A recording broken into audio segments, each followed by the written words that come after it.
What is the most redneck thing your family has done? Me and my family went undisturbed on a horse ranch for 2 decades, until some strangers invaded and bought a narrow plot of land at the back of ours. We thought everything was fine until a lawyer called my dad and told us that after having surveyed the property lines, our back fence encroaches on their property between 3 and 6 inches depending on the spot along the fence line. These folks had never met us, never introduced themselves. Our first introduction was this legal demand. My father was a salt of the earth kind of man, very kind, but also very strong-willed. He called these folks, arranged a meetup, and tried to talk some sense into them. First, did 3 to 6 inches really matter that much, and why had they not come to us to talk it through? He even offered a number of different compromises. These folks were hostile from the get-go. They demanded he move the fence immediately, or they would sue. Apparently the law stated they had to put their house so far away from our fence line, and they wanted to push it as far back from the road as they could when they built it, so they wanted that 6 inches very badly. I still remember when my dad got home from the meeting. He hung his hat up and shook his head when he told my mom in his slow way, "Well, looks like we got the kind of folks for neighbors you don't ever want to have for neighbors." They sued and won, and we were forced to move the fence in 2 weeks. I say we because I was the free slave labor, as all farm kids are in this kind of thing. All that fencing material, and the time, were a big cost for my family. But we got the work done in early spring. Here is where the fun comes in. So the new neighbors broke ground and built all through the end of winter and into spring. The very next weekend after they had moved into their house, Dad rousted me out of bed,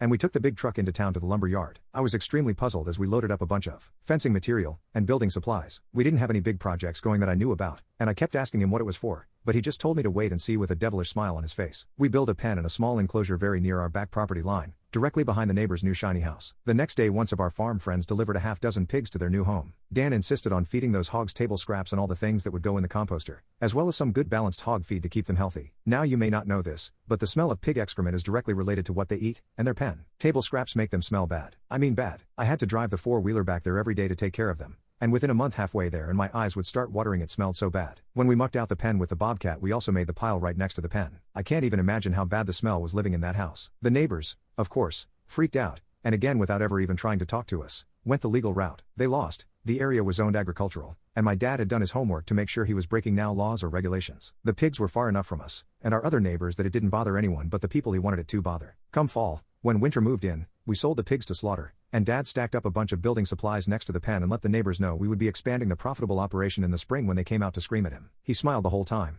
speaking in his slow, steady way. The new neighbors sold their new house in January when the ground was frozen and the new owners would not smell the pen. As soon as the old neighbors were gone, we tore down the enclosure and spread the nasty stuff on the hayfield, and the new neighbors never had any bad smell come spring. They also were great neighbors and are still lifelong friends. Never mess with a rancher.